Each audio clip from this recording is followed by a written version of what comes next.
Bueno, vamos a iniciar el taller. Ya pasaron 5 minutos después de la hora. Les voy a pedir de favor que prendan sus cámaras. Es un requisito para poder dar el taller. Ya se los había dicho yo el día de ayer, por favor. Eviten alguna sanción o algo, por favor.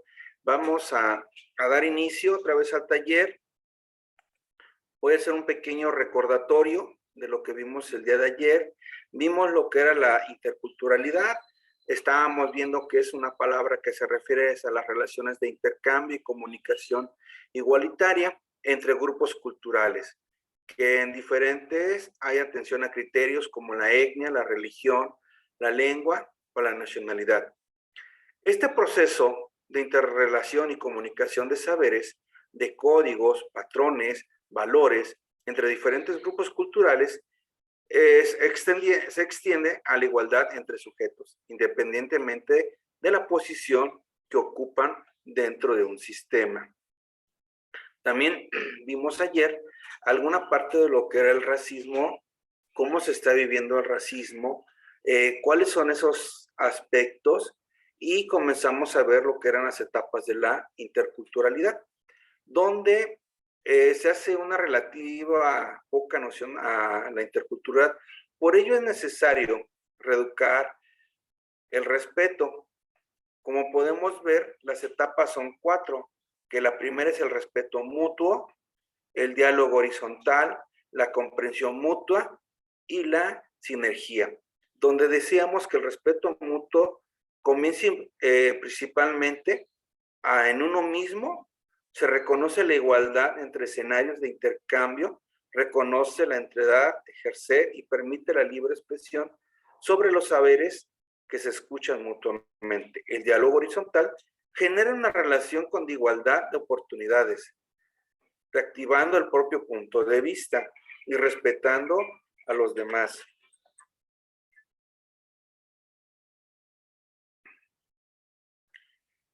La ciencia se enfoca principalmente en la comprensión mutua, que se refiere a la disposición empática y a comprender al otro. El último se enfoca a puntualizarse a resultados donde está la diversidad, que es donde se vuelve la fortaleza. Y para último, estábamos respondiendo 4 preguntas, que la primera fue: ¿cuál es la relación entre la educación, la inclusión y la interculturalidad? También, ¿cuáles son los beneficios de una educación intercultural e inclusiva? ¿Alguna pregunta o duda que tengan sobre ese aspecto, por favor? Para dar inicio a las siguientes 2 preguntas que nos hicieron falta. La siguiente pregunta: ¿cuáles son las características de un aula inclusiva? ¿Quién me puede decir, por favor? ¿Qué es un aula inclusiva?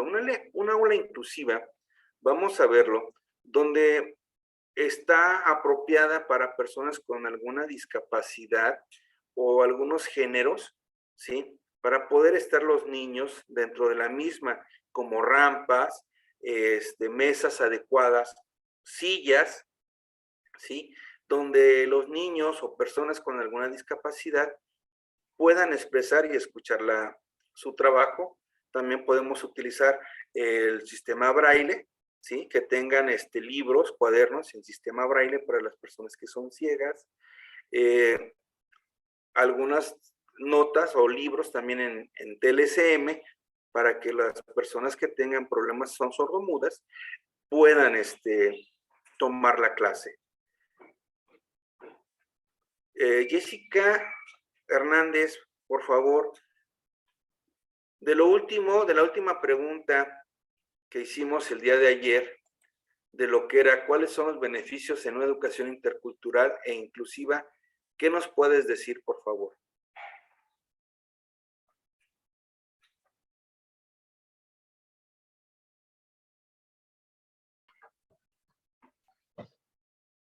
Hola, maestro. Buenas tardes. Creo que los beneficios de realizar una educación inclusiva o un aula inclusiva es que puede favorecer el diálogo de manera horizontal y puede existir el valor de respeto mutuo para llevar a cabo lo que es una convivencia armoniosa y la recepción de un mensaje eficaz, para que así podamos convivir e interactuar de manera armónica entre las diferentes culturas y que exista una participación para toda la comunidad estudiantil. Es decir, que no solamente los docentes sean los involucrados en este tema de educación inclusiva, sino también inculcar o agregar a padres y a la sociedad en general.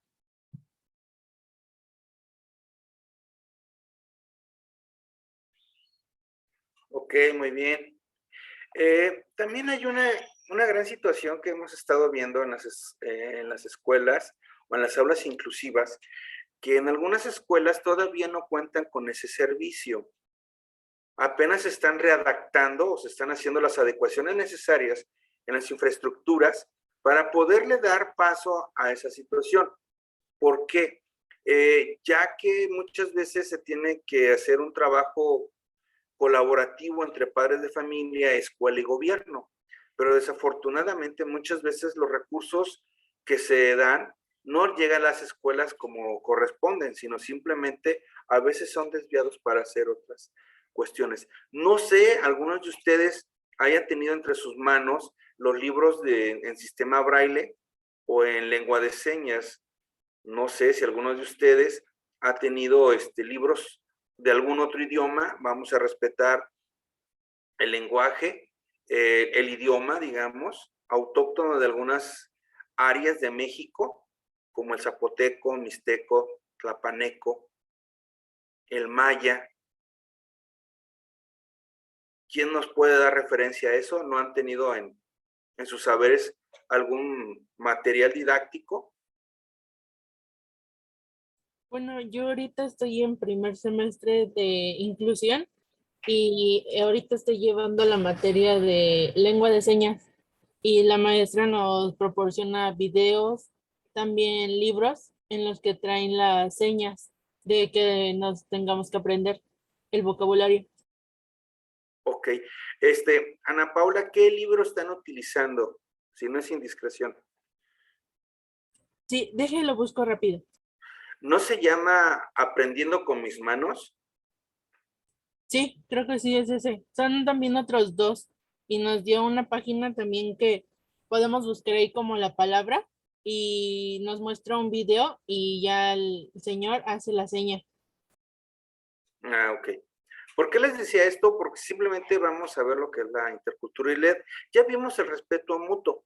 Ahorita, precisamente, recordando esto, a la pregunta que yo les elaboraba, de cuáles son las características que debe de tener el aula inclusiva, debe de tener, como yo mencionaba, rampas, mesas adecuadas, libros, lápices, dependiendo de algunas de las discapacidades o las formas de pensar.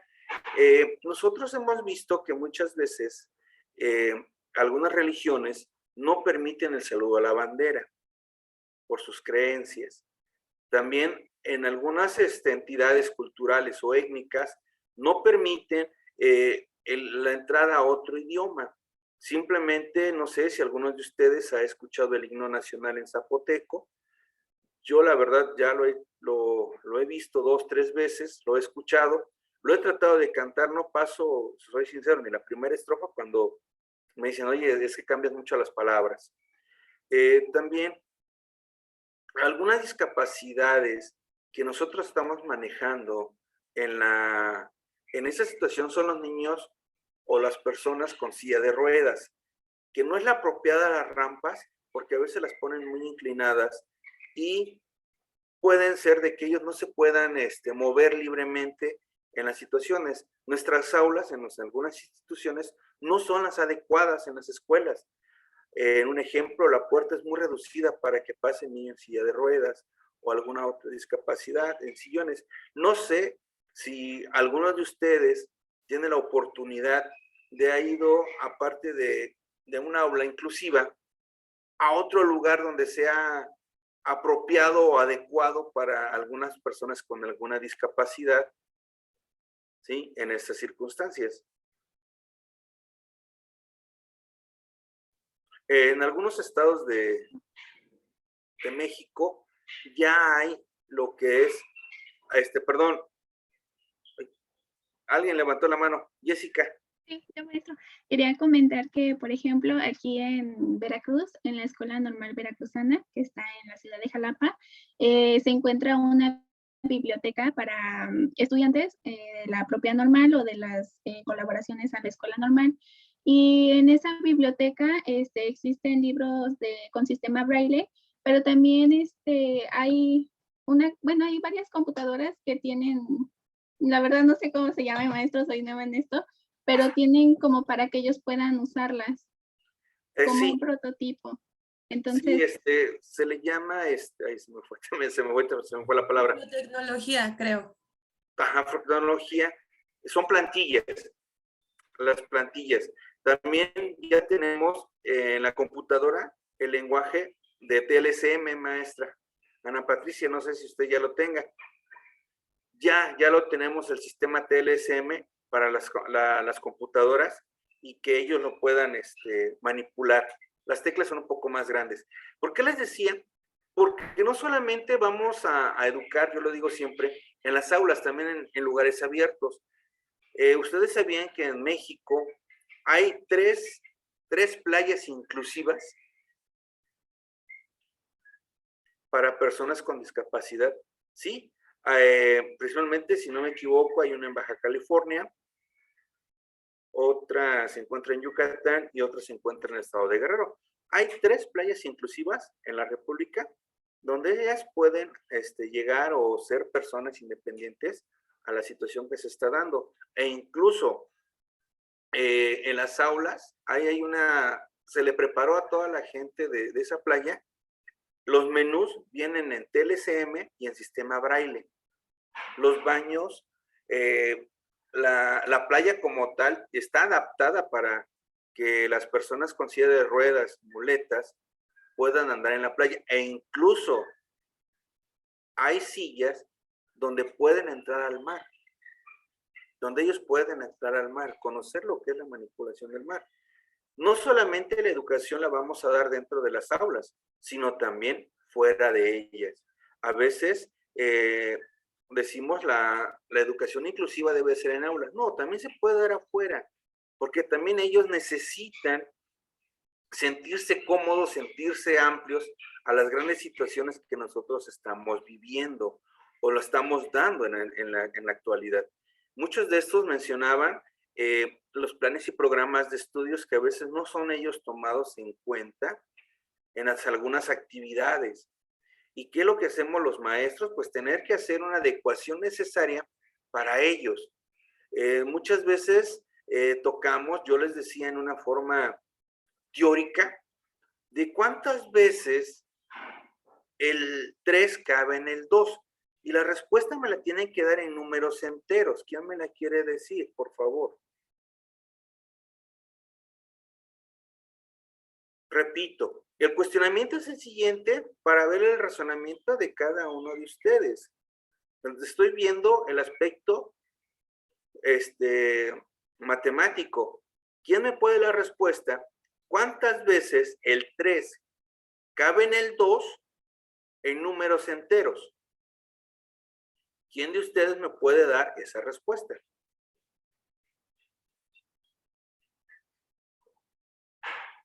Es pensamiento lógico matemático, ¿eh? Según yo no cabe, ¿no? Porque pues no le faltaría un número al 2 para que pueda caber alguna vez. Así me dice mi cerebro. Oh, bueno. Otro punto de vista. Ana María, te veo un poco intrigada en ese aspecto. ¿Cuántas veces el 3 cabe en el 2? Y la respuesta debe de ser en números enteros, no fraccionarios. Pues yo concuerdo igual con mi compañera Ana Patricia, pues creo que no cabe. Bueno, así según lo que yo analizo. Estamos viendo lo que es la educación inclusiva, ¿eh? Estoy haciendo pensamiento matemático. Ustedes ya tienen las matemáticas y es básica elemental, es matemática elemental, ¿eh? Nos los enseñan en preescolar. Pero, maestra, ¿no sería 0 porque pues el 3 no cabe en el 2? Sí, Ana María, no es 0. Hay respuesta a número enteros. ¿Por qué cambiamos, les decía, la educación inclusiva o la educación intercultural? Debemos de respetar todos esos señalamientos y esos puntos de vista.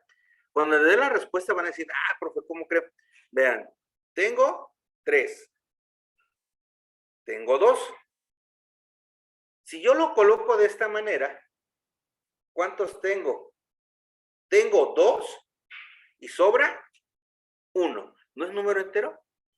Se puede decir, el lenguaje cabe 2 veces y sobra 1. Lo pueden comprobar con elementos. Pueden poner 3 elementos y 2 elementos.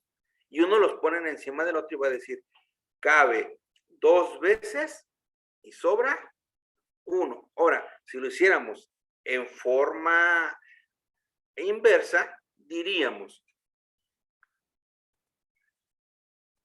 cabe 2 veces y hace falta 1. ¿Sí, Gabriel? ¿Te escucho, Gabriel? No, creo que Gabriel no. Sí, esas son las cuestiones de una aula inclusiva donde tenemos que movernos, ver las situaciones que se van dando, de cómo son los alumnos en los planes y programas de estudio que vemos actualmente.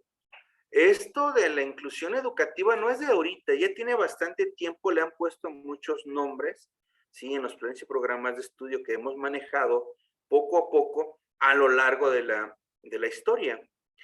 Como yo les decía, las aulas al principio, vamos a comenzar con las personas con discapacidad, eran rechazadas, eran mal vistas, o algunos maestros dejaban pasar a los alumnos con alguna discapacidad. ¿Qué es lo que decían? No me quiero hacer cargo. Sí, que el maestro que viene que se haga cargo. Pero ahora muchos de ustedes ya tienen la especialidad, ¿sí? En educación especial, en educación inclusiva, ¿sí? Donde se va a ir dando poco a poco, donde ya se van adaptando los planes y programas de estudio, los materiales que tenemos que tener para dar la clase a ellos es muy diferente. El tipo de lenguaje es muy diferente que le damos a los niños normales con un niño con alguna discapacidad. Tenemos que adaptar toda esa enseñanza o esa aula inclusiva a ellos e incluso a personas extranjeras para poder dialogar o tener un punto de referencia para poder trabajar con ellos. Díganme, ¿cuál es el idioma universal donde nosotros nos podemos comunicar con otras personas que incluso no tienen nuestra misma lengua? Podemos hablar con cualquier persona de todo el mundo y podemos hablar con ellos. ¿Qué idioma utilizamos para hacerlo? Ámbar, Michelle, ¿tú cómo lo harías para pedir un vaso de agua en Rusia?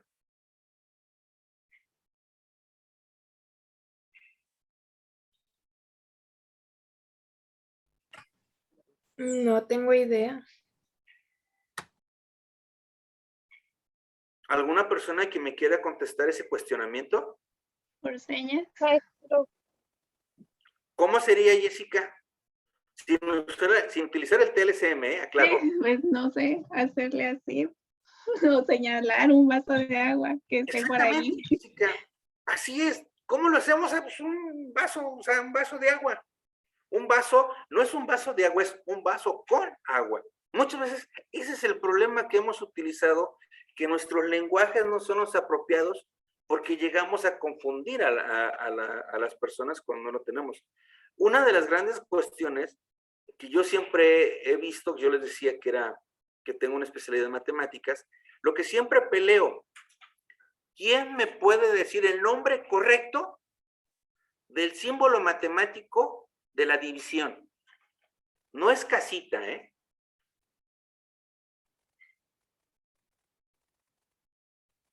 ¿Cuál es el nombre correcto del símbolo matemático de la división? Y no es casita.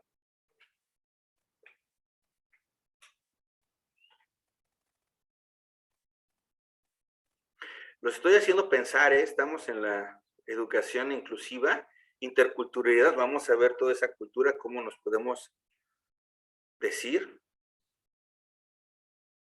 Creo que ya los puse en jaque, ¿verdad? Sí, ya los puse en jaque. Bueno, ese símbolo matemático se llama galera. Su nombre correcto de ese símbolo matemático se llama galera. ¿Sí? Y esos son de los aspectos que debemos de hablar, decir, yo peleo mucho con los maestros de nivel básico, porque ¿cómo le enseñan la suma al niño? ¿Cómo le dicen que se llama ese símbolo matemático de la suma? Que es la famosa crucecita, dicen ellos. La crucecita, ¿para qué la podemos utilizar? ¿O cómo la diferencian los niños?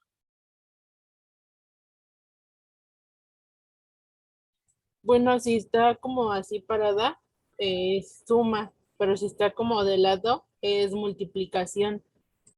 Ajá, pero también esta, ¿para qué la podemos utilizar?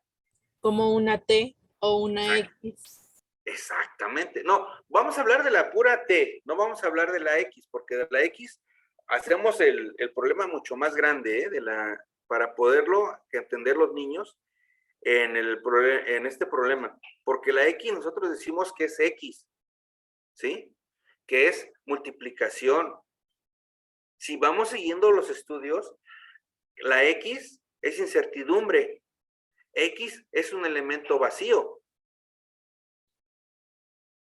Todo eso vamos viendo en la inclusión educativa. Por eso cuando nosotros hablamos con los niños y les estamos dando un tema, tenemos que ser muy exactos en lo que nosotros les estemos diciendo a ellos. Porque si no, a lo largo vamos a comenzar una gran inconsistencia o grandes dudas les van a surgir a los niños. Como yo les decía anteriormente, ¿cuántas veces el 3 cabe en el 2? ¿Sí? Porque entre más vamos aprendiendo, se nos van olvidando las cosas básicas. Ustedes, ¿qué es lo que hacen primero para abrir una puerta? ¿Qué es lo primero que hacen para abrir una puerta?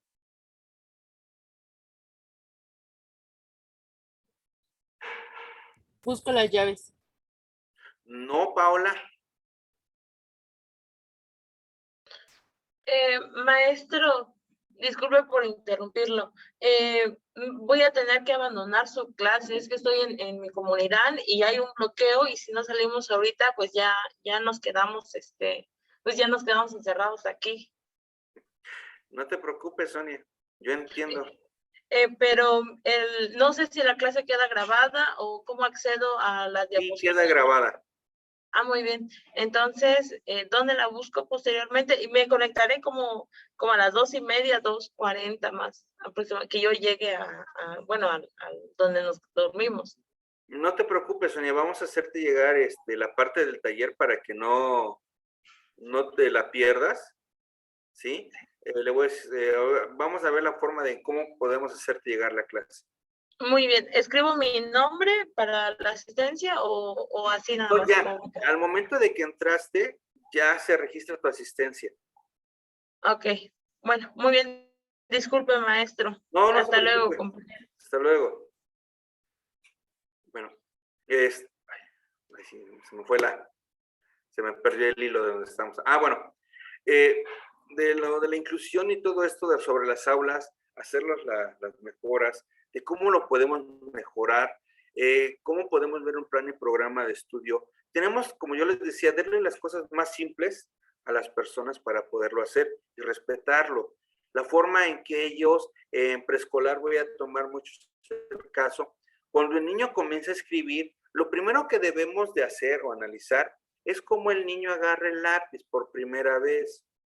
Muchos niños agarran el lápiz de esta manera para poder trabajar.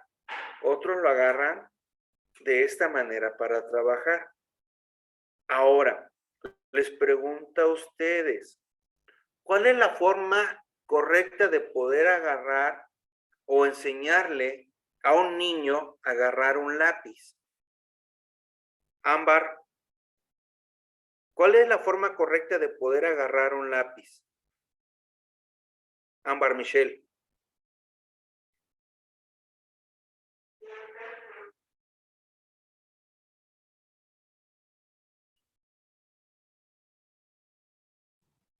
¿Tengo que hacer seña o cómo? Lo puedes hacer seña, puedes explicarlo en forma oral. Pues para mí, pues como yo lo agarro así. No, muy bien. Paola Ramos. Yo creo que no hay una forma correcta, cada quien lo agarra como más cómodo se sienta. Maestro, yo quiero participar. Sí, María. Bueno, Sí. la pregunta hizo que cómo nosotros le enseñaríamos a un niño a agarrar el lápiz correctamente. Bueno, yo tengo un niño que yo le ayudo, lo ayudo, o sea, yo agarro el lápiz con él y le enseño a formar las letras, así para que él vaya viendo cómo se van a ir, cómo vaya agarrando el lápiz. Entonces, por eso yo le ayudo, yo le voy guiando. No sé si se puede ver como que yo aquí agarro y le voy formando las letras y así voy que él vaya formando las letras. Así es una técnica que pienso yo que para que los niños vayan viendo cómo van formando las letras, cómo se va haciendo la S, la A, y es una técnica. Exactamente, María. Pero lo que yo me refería que la forma correcta de poder hacer es la forma más cómoda en que nosotros nos sintamos bien para poderlo trabajar necesariamente. Y esa es una de las grandes situaciones que debemos de ver en las aulas interculturales, de respetar a cada una de nuestras cosas, cómo lo realizamos, cómo lo hacemos dentro del mismo, e incluso cómo nos comportamos dentro del mismo. Les voy a dar 3 frases para darles a entender que debemos de hacerlo de un diálogo en forma oral. Chicos, yo te hablo para que tú me escuches. ¿Sí? En TLSM es te escribo. ¿Sí? La otra forma más común que lo he escuchado es dame tu escucho, te escribo. Son diferentes formas, pero que nosotros debemos respetar cada una de esas formas de hablar, formas de pensar, para poder escuchar o hacer un diálogo con nuestras personas, con nuestros alrededores, dentro de las aulas inclusivas, donde nosotros vamos a dar la interacción entre ellos para poder lograr los temas que nosotros estamos poniendo en pie. Para esto voy a seguir proyectando la última pregunta. No sé quién me la pueda contestar. Con base a tu experiencia, ¿es posible la construcción de un aula inclusiva? Con la experiencia que ustedes han tenido, que han leído o que han observado, ¿se puede tener una aula inclusiva adecuada? Gabriel López, ¿qué nos puede decir? Sí, buenas tardes, compañeros, maestro, ¿me escuchan? Sí, te escucho. Ah, bien. Con base en mi experiencia, podría decir, yo estudio la licenciatura en educación primaria, 5º semestre, y actualmente estoy en una jornada de prácticas, ¿no? En mi caso, sí puedo mencionar que es posible. De que es posible, es posible. Es muy difícil y tiene varias complicaciones, sí. En las jornadas de prácticas anteriores he estado llegando a una escuela de organización completa, una escuela primaria, y la institución educativa tiene muchos, está bastante completa, vaya. Tiene los servicios de USAER, tiene diversos profesionales, hasta una psicóloga, Entonces, yo sí he visto que depende también de cada maestro, ¿no? Pero en el grupo donde estoy practicando, sí la maestra le da mucha importancia a la inclusión, ¿no? Hay alumnos en este específico salón, tercer grado, para ser más precisos, donde tienen algún déficit de atención, incluso hay un alumno que tiene una discapacidad visual tremenda. Entonces, se tiene que no excluir, vaya, tiene que tomar algunas alternativas, estrategias para más allá de tratar el tema, de tratar de solventar la problemática, de que no se vea él es diferente a nosotros, o sea, sí, en cierta parte tiene una capacidad que no es la misma que todos tenemos, pero no por eso hay que excluirlo. Realiza bastantes planeaciones, estrategias para que el alumno, son dos, ¿no? El de TDAH más precisamente diagnosticado y el otro que tiene una discapacidad visual, son inclusivas, o sea, las estrategias son inclusivas, ¿no? No trata nada más de lo voy a llevar al salón de USAER y listo el asunto, lo dejo con el profesional, no, sino también en el grupo tener ese apego de incluirlo. Entonces, por mi parte, puedo decir que sí es posible, que es muy difícil y en muy pocos casos existen como el que menciono. Sí, eso es una realidad, una triste realidad, la verdad. Ok. Gabriel, ¿tú cómo tratas o das la estrategia educativa con el niño con discapacidad visual? Bueno, en el caso me guío más de la maestra porque ella tenía, la verdad es, un año he estado en ese grupo, el año anterior estuve en otro grupo, es otra, no, de hecho en el otro grupo no hay ninguno de estos casos. La maestra lo que hace y yo también lo que trato de aplicar es que el niño se siente un poco, no digamos cohibido, sino que tiene un cierto, es un poco tímido porque por lo mismo que no ve bien, en algunas ocasiones que se le llegan a caer los lentes o cosas así, sus compañeros, pasa mucho que se le cae sus lentes o por X razón no ve bien y confunde la cara de sus compañeros. O sea, no, es tanta la discapacidad que no logra diferenciar de uno y otro.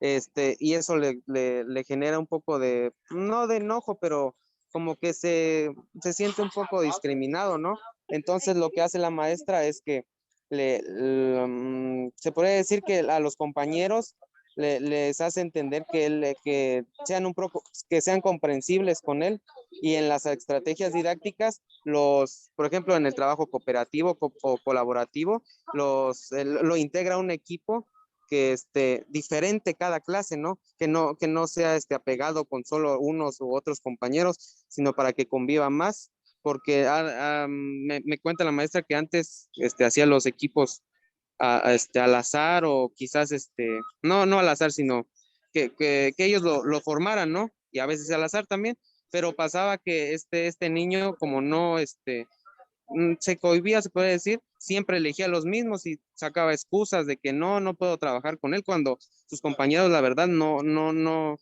es un tema de discriminación que le hacen, sino él mismo se siente mal y por eso es que llega a todas esas, las cuestiones negativas, ¿no? Entonces lo que hace es tratar de integrarlo en un equipo diferente, cada actividad, y en el trabajo individual lo sienta hasta adelante para que pueda ver y ha pasado que se le han perdido sus lentes o cosas así, entonces ya habló con la madre de familia para que aparte de eso, de los lentes, pues tenga unos de repuesto ahí en el salón para que no pase eso. Esto no es una, como por decir, no es una excusa, no es una solución tan válida, porque algunas veces pues sabemos que no hay los recursos económicos, pero puede decirse que es otra táctica para que el alumno no sea excluido, pues. Ok, muy bien, Gabriel, muchas gracias. María José Martínez, alzaste la mano, te escuchamos, mejor dicho. Gracias. Bueno, en mi experiencia docente he tenido un alumno con problemas de trastorno de Asperger. Es algo muy difícil para mí porque la verdad es que acababa de entrar y estaba súper, o sea, no sabía absolutamente nada de la inclusión, no sabía cómo incluirlo, no sabía qué estrategias ocupar. Entonces, pues me acerqué a una maestra de USAER y ya fue ella que me empezó a explicar y todo y me empezó a decir, ¿no? Cómo tenía que tratarlo, ¿no? Entonces yo empecé a incluirlo con todos los equipos, como el compañero, o como su maestra que está observando al compañero. Empezarlo a incluir con el trabajo colaborativo, con diferentes grupos. Es algo que podemos decir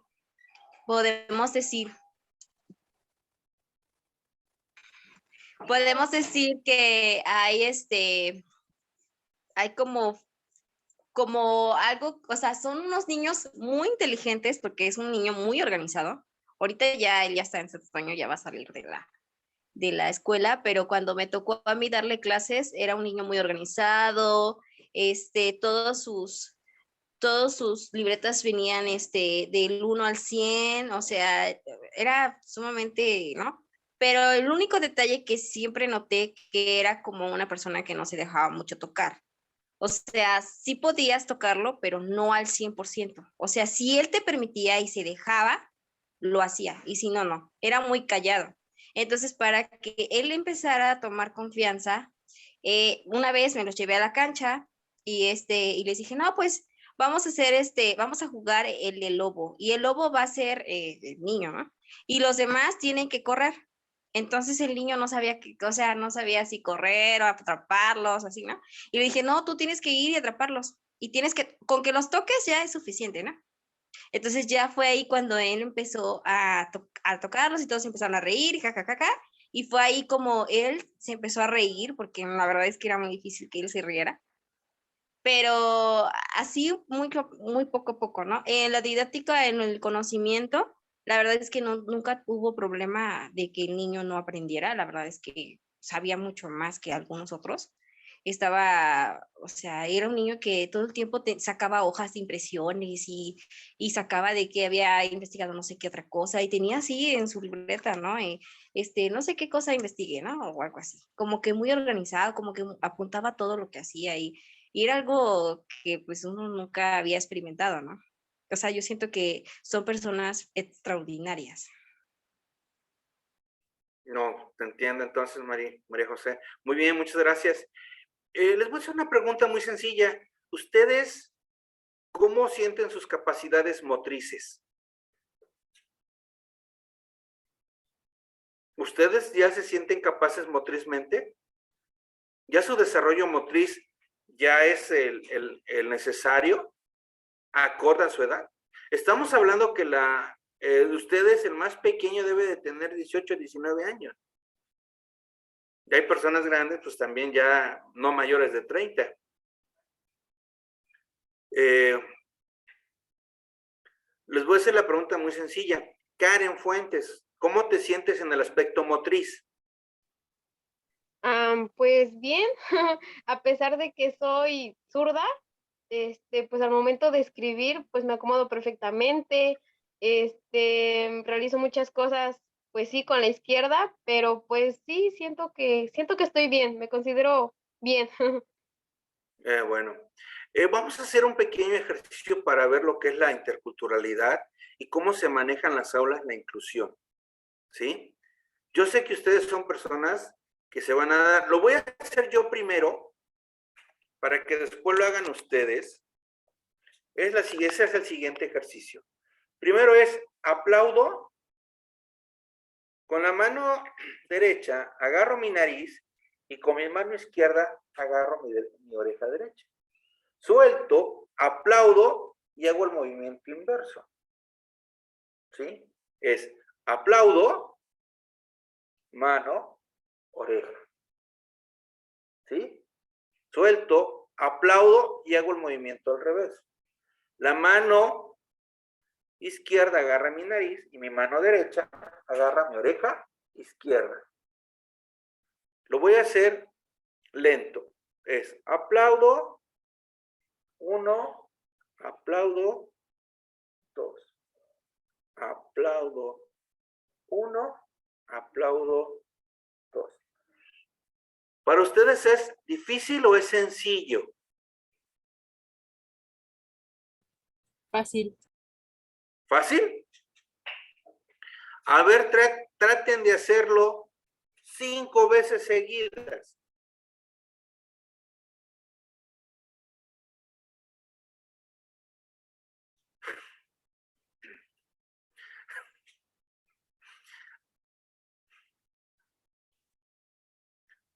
Vean, hacerlo lentamente, pues es fácil. Yo lo voy a hacer a la normalidad que debemos de hacerlo, es esto. 1, 2, 1, 2, 1, 2, 1, 2. ¿Sí? Ahora imagínense si los pido que lo hagan a velocidad normal, donde hacen ustedes sus movimientos. Va a haber algunos compañeros que se van a quedar acá, otros van a chocar con su nariz, ¿sí? Esas son las situaciones que debemos de ver en una aula inclusiva, de cómo vamos trabajando poco a poco, dependiendo de las capacidades que se tiene cada uno de nuestros alumnos para poder trabajar con ellos. Eso es la educación y hablarlo de una manera. Les voy a hablar ahorita de una manera muy diferente a la inclusión educativa. Se les va a hacer un poco raro de cómo lo voy a hablar, porque es un diálogo que tengo con algunos alumnos en la interculturalidad. Ellos lo entienden de esta manera. Corremos ahorita, ya que en la casa el tata no puede, ya que actualmente nosotros vamos al campo, porque el campo no nos puede llegar a nosotros. Esa es la forma en que hablan él, que les hablo a ellos. ¿Por qué? Porque ellos interceptan diferentes conceptos que se llegan a perder. Porque ahí los han enseñado con algunas palabras que me hablan en español y me hablan de otra índole. ¿Quiénes de ustedes? Yo sé que a los papás les dicen papás, tutores, padres y tatas, pero muchas veces la palabra tata viene de la época prehispánica, que se refiere a lo que eran los abuelos, ¿sí? Para esta situación. Ahorita les voy a presentar unas diapositivas. Me dicen si ya las ven, por favor.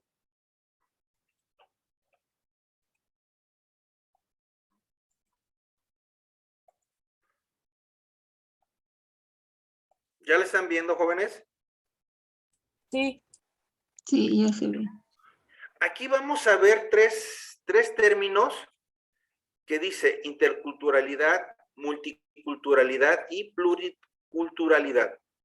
El término de interculturalidad puede confundirse fácilmente con el de multiculturalidad o pluriculturalidad, que se relacionan semánticamente y no significan lo mismo.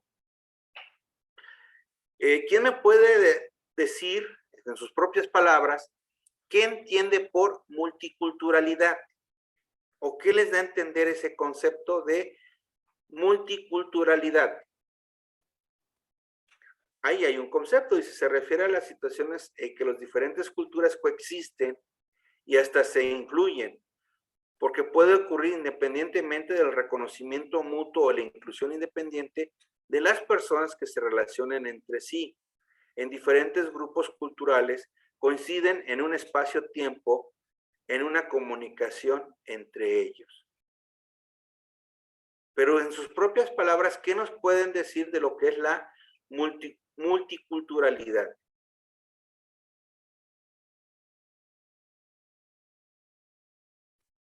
Varias personas que se respetan y se toleran en el mismo espacio. Por ejemplo, nosotros en este momento que somos diferentes, pero nos respetamos y toleramos en esta sesión de Zoom y en todas las demás.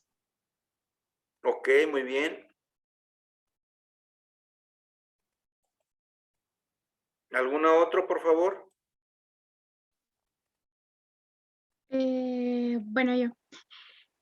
También esto puede ser, por ejemplo, en una familia, ¿no? Por ejemplo, bueno, a mí me platicaba una experiencia de una maestra que su yerno era de otro país, pero cada uno, pues, respetaba la cultura de su yerno, ¿no? En ese espacio, pues, bueno, a la hora de lo que era la comida, pues ellos se reunían. Escuchaba al otro las opiniones, lo que pensaba, e igual dentro de la familia o en este caso la muchacha, también él se daba la oportunidad de poder conocer, pero respetaban su espacio, su forma de pensar, sus creencias en eso. Bueno, eso yo así le entiendo como multiculturalidad, ¿no? Inclusive a lo mejor en nuestra familia puede darse también, porque cada uno pues tiene diferente, a lo mejor aunque nacimos en un cierto lugar, sin embargo cada uno tiene la libertad de poder tener su propia cosmovisión, su propia forma de ser. Bueno, así considero que sea multiculturalidad. No, está muy bien. Está muy bien ese concepto. Otro concepto que quieran dar, por favor, otro compañero que quiera participar en este aspecto. ¿Me escucha? Sí, te escucho. Bueno, la multiculturalidad, por lo que yo considero, es la diversidad de culturas. Es la diferencia de culturas. Sí, muy bien. Voy a dar paso a la siguiente diapositiva. Multiculturalidad. La educación multicultural es un sistema que quiere atender las necesidades culturales, afectivas y cognitivas de los grupos y todos los miembros del grupo étnico en una sociedad. Se basa en la valoración igual de todas las culturas sin considerar las mejores que las demás. No deben reducirse a la escuela, sino extenderse a toda la sociedad. Es una educación difícil porque establece problemas didácticos. La educación multicultural usa el humanismo y el diálogo.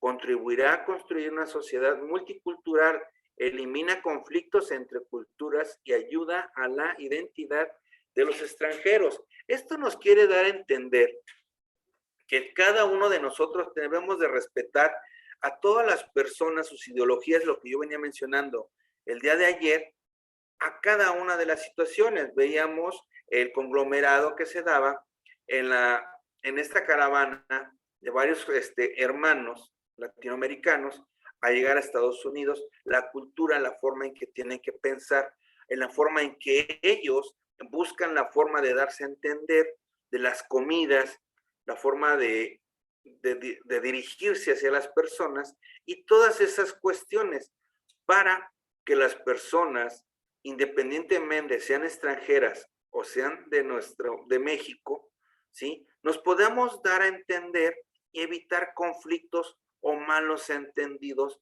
por algunas palabras que nosotros no debemos de decir o para nosotros son palabras muy comunes que se les llaman los modismos, que en algunas ocasiones no los entendemos.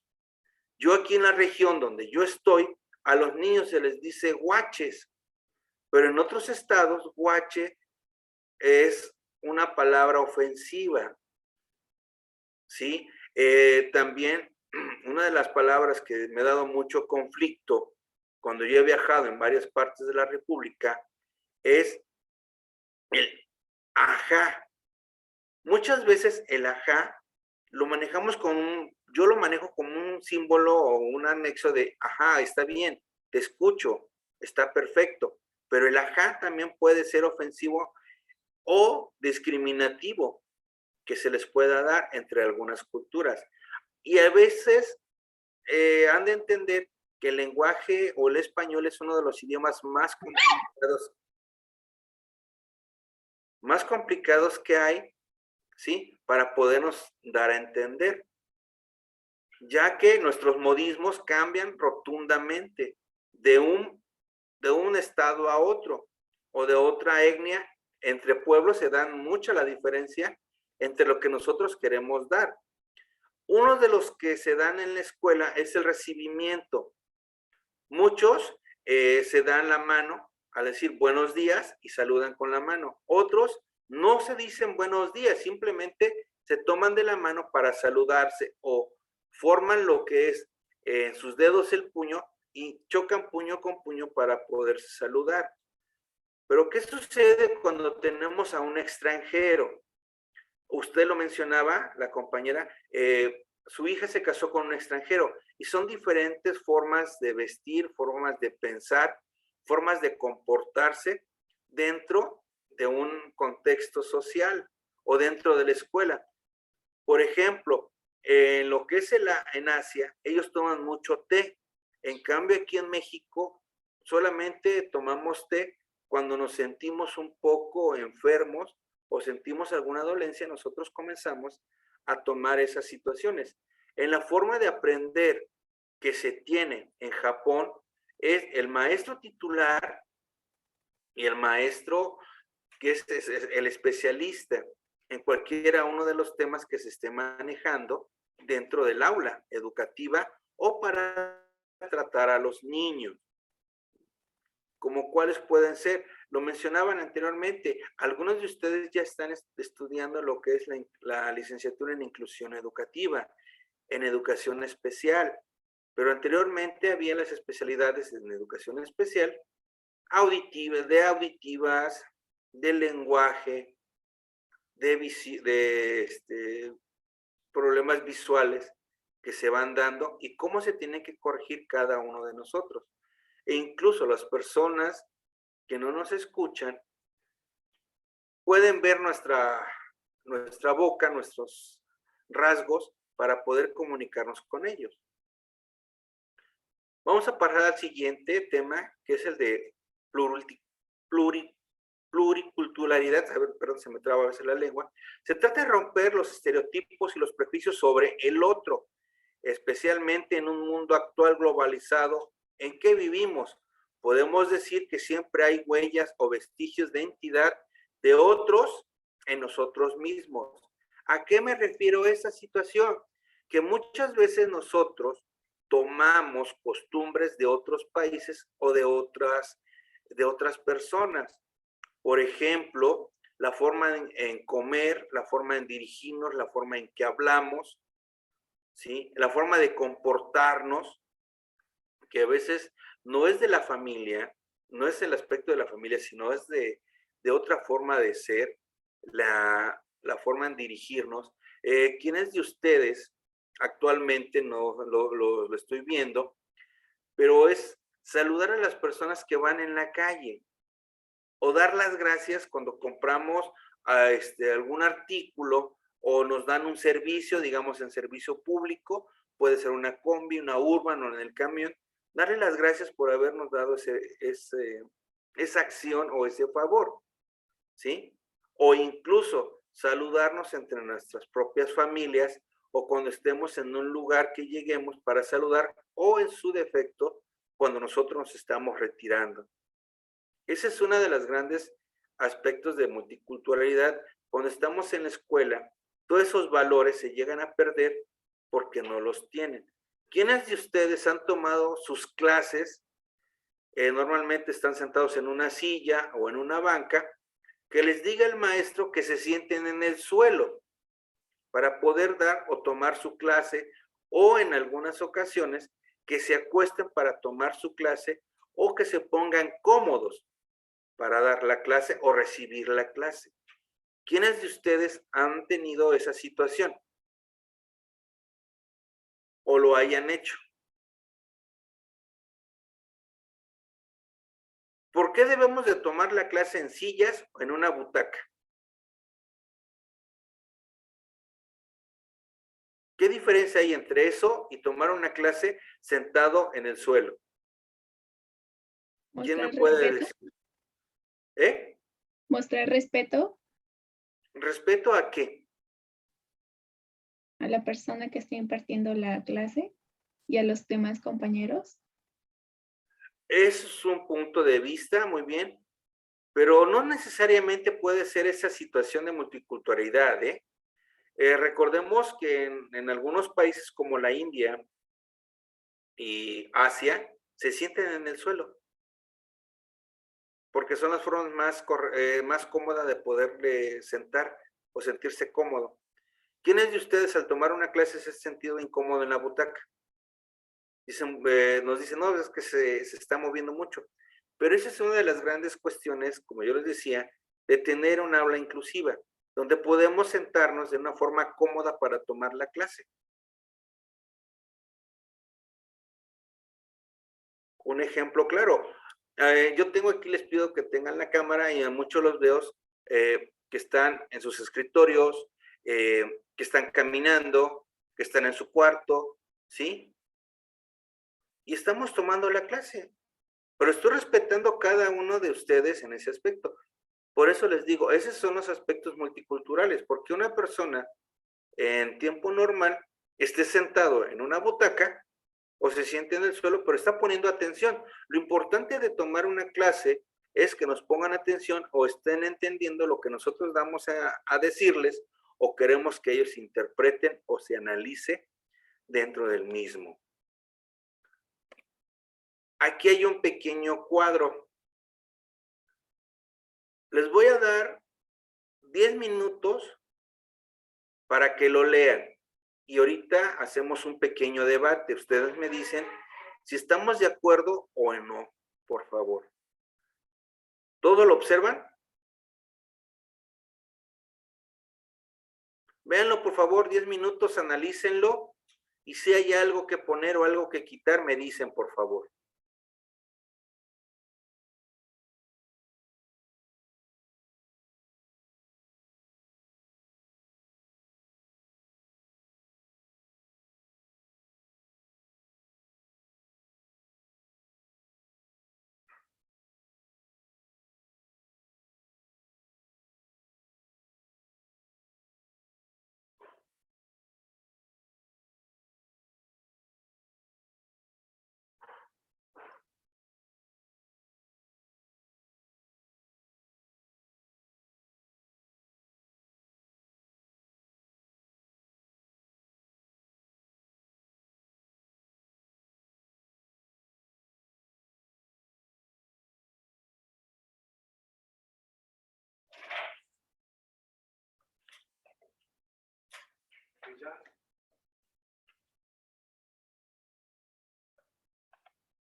A ver, creo que ya es el tiempo necesario. ¿Quién me puede decir sobre o dar su punto de vista sobre este esquema?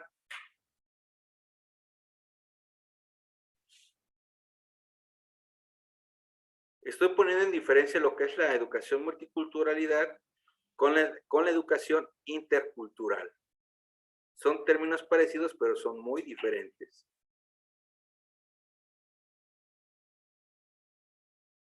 ¿Quién nos puede decir, por favor?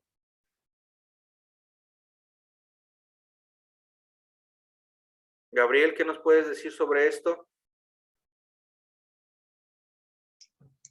Bueno, yo en mi opinión sí está bien, pero creo que hay que delimitar o definir un poco mejor lo que es la educación, bueno, lo que es multiculturalidad e interculturalidad, porque la multiculturalidad es el espacio, bueno, la relación que tienen las diferentes culturas o personas que tengan diferentes costumbres, diferentes formas, posturas, pero la interculturalidad, perdón, sería la relación, como lo dice el nombre, la relación interpersonal que se genera entre esas culturas, el intercambio de saberes, de conocimientos o de las simples costumbres, ¿no?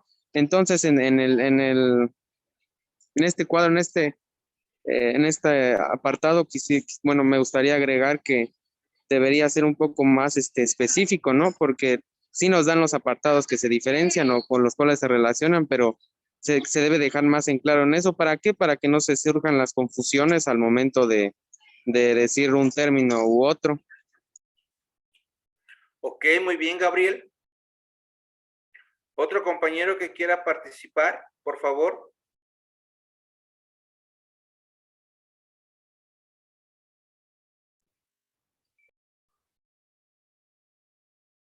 Si quiera dar su punto de vista.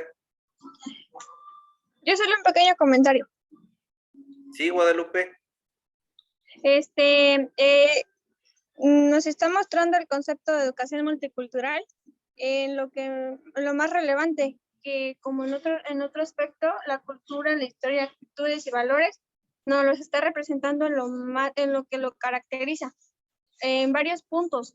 Ahí la educación multicultural lo está dividiendo en la diversidad, en los centra la atención en nosotros,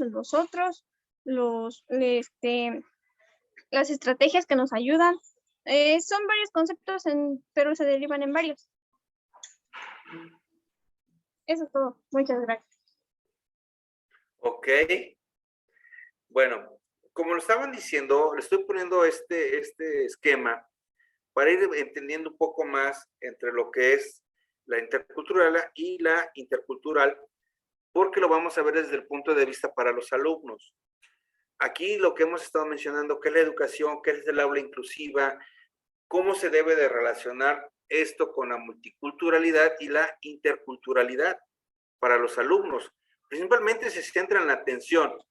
¿Qué es lo que primero debemos de hacer en una aula inclusiva? Aquí le vamos a poner la atención principalmente a cada uno de los alumnos que nosotros tengamos, ¿sí? También el maestro. ¿Desde qué puntos? Pues vamos a ver el plan y programa de estudio, los temas que se están dando, cómo se están analizando y qué tenemos que hacer cada uno de nosotros. Para esto, propone incluir en el currículum. Pero, ¿por qué lo vamos a incluir en el currículum? Pues dice que la multiculturalidad es la cultura, la historia, las actitudes, los valores, todo lo que ha sucedido, cómo se ha mantenido, qué es lo que se ha dado, cómo lo hemos manejado y cuáles son todas esas expectativas que nosotros estamos viendo. Para esto, la interculturalidad es la estrategia que ayuda a ver cómo el racismo se justifica la desigualdad y propone incluir cultura, historia y actitudes con valores. Yo les decía anteriormente, ¿cuáles son los valores que nosotros debemos de tener hacia los alumnos inclusivos? ¿Quién me puede decir?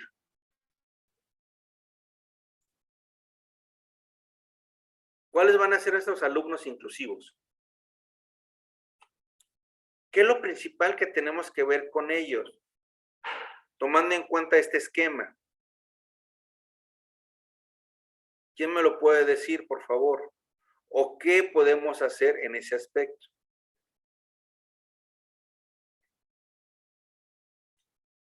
Leslie, ¿qué nos puedes decir sobre eso? Bueno, yo creo que un aspecto que debemos de tener en cuenta con nuestros alumnos sería, pues, su historia, ¿no? Su cultura de ahí, de donde vive, de donde viene. Ajá. Bueno, una de las grandes cosas que hemos llegado a una gran controversia en este aspecto es que muchas veces no conocemos lo que lo antecede a esta situación. Simplemente juzgamos a la situación que estamos viviendo en ese momento o cómo podemos ayudarlo. Yo les mencionaba las culturas de la escuela, de la inclusión dentro del aula. ¿Cómo podemos hacer o ayudar a que esto se mejore? ¿Cómo podemos mejorar toda esta situación dentro de las aulas, dentro de las personas, para poder ser mejor e ir avanzando hacia adelante, evitando conflictos, pero siempre tomando en cuenta la historia, las actitudes, los valores, la forma de pensar de cada uno de nosotros, para poder llegar a dárselo a la persona con la que estamos dialogando? Un ejemplo, yo en lo personal, yo ciertos tipos de comidas no las acepto, no me gustan. Pero cuando vamos a una fiesta y dan esa comida, me la tengo que comer por respeto. ¿Sí? Ahí viene lo que es el respeto hacia las personas o hacia los jóvenes. ¿Qué es lo que sucede cuando a un niño dentro del aula no nos está entendiendo el tema? ¿Qué es lo que hacemos? Pues lo vemos y le tratamos de explicar de una forma diferente a lo como lo explicamos la primera vez. Un ejemplo muy de un tema en específico lo voy a hablar como se lo hablaría a un niño en preescolar, a un niño en primaria, a un niño en secundaria y uno en la prepa. Comienzo con la etapa inicial en preescolar. Vamos a hablar sobre lo que son los valores. Con el niño en preescolar no se dice qué son los valores, simplemente él tiene que ver cuáles son los valores al respeto, de llegar al salón de clases y saludarlo, darle una sonrisa. Para ellos es un saludo. Cuando voy en primaria, ¿qué le decimos? Pues cuando llegues al aula, por favor, quiero que saludes a tus compañeritos con un hola. ¿sí? En la etapa de lo que es en la etapa de secundaria, decirle al joven, por favor, saluda cuando entres al aula de clases. El de la prepa, como ya está la libertad, ya no podemos decirle que nos salude, pues simplemente es el hecho de que nos vea y por lo menos nos ponga atención, es un hola. ¿Qué es lo que sucede cuando perdemos toda esa igualdad o comenzamos a llevar por iguales con nuestros alumnos? ¿Se llega a perder esa interculturalidad o comenzamos a ver la interculturalidad entre nosotros mismos? ¿Quién me puede dar su punto de vista sobre ese aspecto?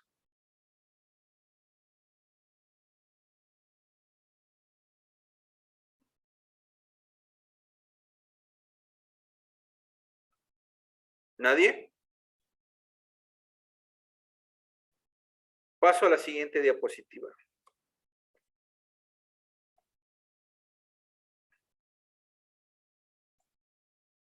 Dice, interculturalidad en la educación. El término interculturalidad ha ido ganando espacios en la definición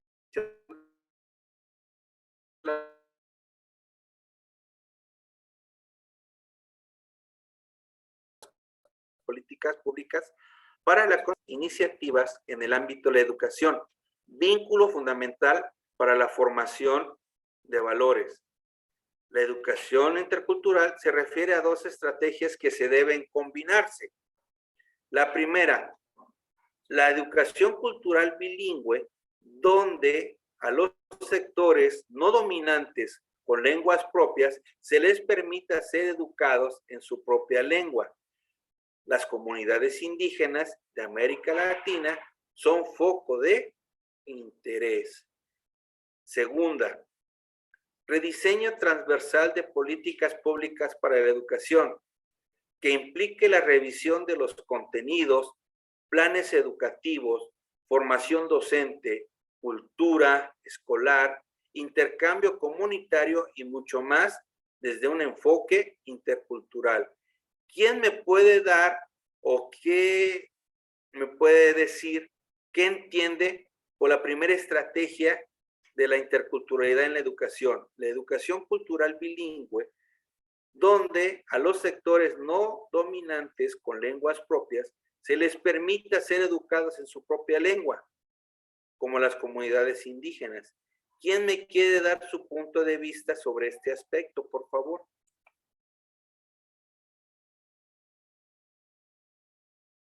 ¿O qué piensan sobre esta estrategia? Sí, Ixel. Sí, maestro. A mí se me hace, por ejemplo, me ha tocado ir a la escuela, fuimos a una escuela de Punta Chueca, se llama, y son los yaquis, creo, están ahí, y hay niños que no saben hablar español.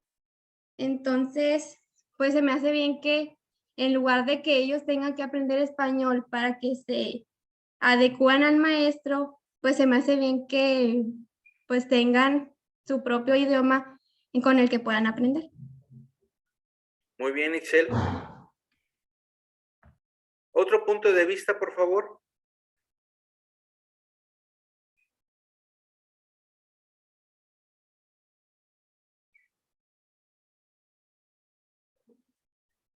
Ámbar. Ámbar, ¿qué nos puedes decir sobre este aspecto? Pues en mi clase de educación inclusiva nos han hecho mucho énfasis de que, como se han visto casos, por ejemplo, que los exámenes vienen casi siempre por ejemplo, en español, que es aquí que aquí todos hablan, pero no toman en cuenta que hay muchos niños que vienen, no sé, con lengua que hablan indígena y no hay esa adecuación. Entonces ahorita lo que se quiere tomar como importante es que el maestro se encuentre preparado para comunicarse con el alumno sin que el alumno tenga que modificar su idioma para poder comunicarse con él. Ok, muy bien.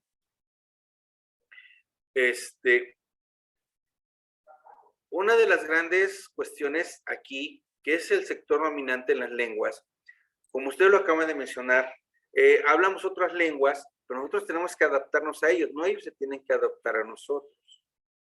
Pero ¿qué es lo que sucede? Que muchas veces nosotros lo pasamos por alto y tratamos de pasarlo o tratar de darnos a entender en muchas cuestiones, pero desafortunadamente no ha sido posible a lo largo de la educación de muchos alumnos. ¿Por qué? Porque muchos de los catedráticos no tienen esa facultad de poder comunicarse con las otras personas y darse a entender. ¿Sí? Pues muchas veces cuando nosotros salimos de la escuela ya como licenciada, como profesionistas, pues nos mandan a las comunidades y a veces no sabemos si esa comunidad habla nuestro idioma o nosotros tenemos que aprender el idioma de ellos.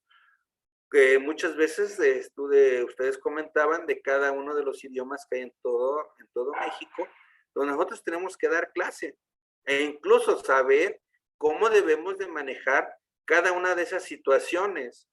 ¿Sí? Ahí es que nosotros estamos llegando a esas comunidades y tenemos que adaptarnos a sus costumbres. Un ejemplo, la forma de comer, la forma de vestir, la forma de dirigirnos. ¿Sí? Un ejemplo muy fuerte que tenemos es que nosotros llegamos con un tipo de ropa medio estrafalaria, ¿sí? Y no debemos de vestir así. Debemos de respetar su forma de cultura. Un ejemplo, muchas señoritas que me ha tocado ver que salen de las normales, van con ropa cómoda, entallada, que si van a una comunidad, pues esa comunidad es de ropa holgada, ¿sí? Bordada, y nosotros llegan con pantalones de mezclilla, zapatos, y dicen, bueno, pues, ¿qué es lo que sucede? O la forma de hablar de nosotros, ¿sí? Nuestras costumbres y todo esto. Yo no estoy en contra de esto, pero muchas veces dicen algunas comunidades, no sé si algunos de ustedes ha estado en la comunidad jesuita, me ha tocado estar en una comunidad jesuita y la verdad pues sí se me hace bastante difícil comunicarme, la forma de comportarme. ¿Por qué? Porque tenemos que ser más directos, la forma de comportarnos, la forma de vestir de nosotros.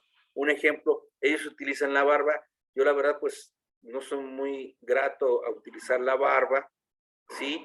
En algunos aspectos que se manejan, los rasgos físicos de traer la barba, el pelo largo, para algunas culturas es normal, pero para nosotros no.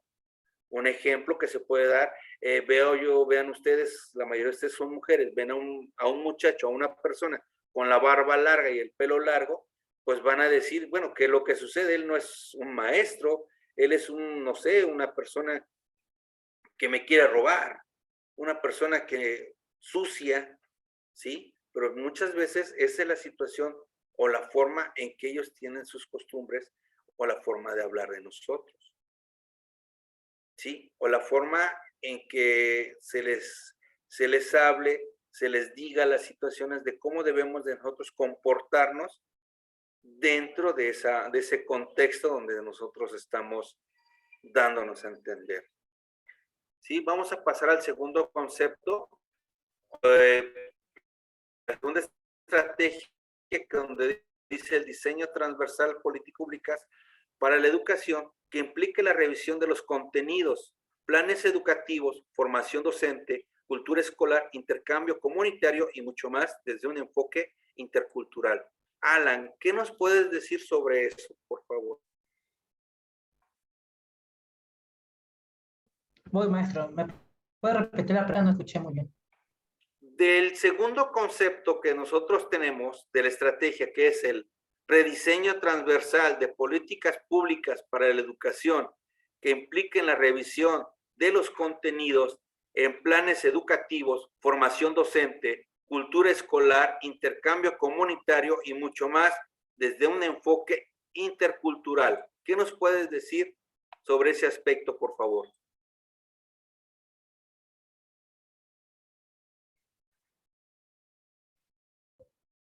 Bueno, ahorita le digo, profe. De cultura escolar. Rediseño transversal de la política pública. Bueno, aquí, bueno, de lo que yo entiendo, que es el de un diseño, que como un diseño que se cambia, ¿no? De la política, pública, ¿no? De los contenidos educativos. Por ejemplo, aquí, digamos, en la interculturalidad, en una zona indígena, digamos, que se cambian algunos aspectos que se manejan en una ciudad para que sean adaptados para la enseñanza de los niños y no sean afectados, no sé, en su cultura. ¿Por qué? Porque recordemos que ellos son muy, muy, muy pegados a su cultura, y si le llegamos a cambiar algo, pues ellos no les parece correctamente. Bueno, es lo que yo entiendo, no sé si estoy mal o bien, profe. No, está muy bien, Alan. Está muy bien. O sea, este es el punto de vista que nosotros que debemos de dar para esos enfoques de planes educativos, la Sí, formación. porque nosotros sí, aquí se debemos- pegaría más a la teoría ecológica de Bronfenbrenner, que habla de los mesosistemas, que hay sistemas que nos rigen, pues a nosotros, que es la cultura, la familia, la política. Aquí se entraría más esa teoría para mí. Exactamente, muy bien. Una de las grandes cuestiones que ustedes están haciendo, que es la formación como docentes, que cada vez se van preparando más en diferentes temas, que no solamente sea el lenguaje, sino aprender otro tipo de forma de enseñanza, otro punto de vista cultural, educativo, que se van dando a lo largo de su preparación como académicos. Muchas veces nosotros decimos, bueno, yo estoy estudiando la licenciatura en educación, pero ¿por qué no quiero aprender el lenguaje de LCM, el lenguaje de braille, ¿sí? Aprenderme otra lengua, aparte del inglés, que es obligatorio aprender una lengua indígena. ¿Por qué no lo hacemos? Esas son las preparaciones de los docentes para poder irnos preparando poco a poco a lo largo de nuestra enseñanza educativa. ¿Qué es lo que sucede cuando nosotros llegamos a esos aspectos interculturales?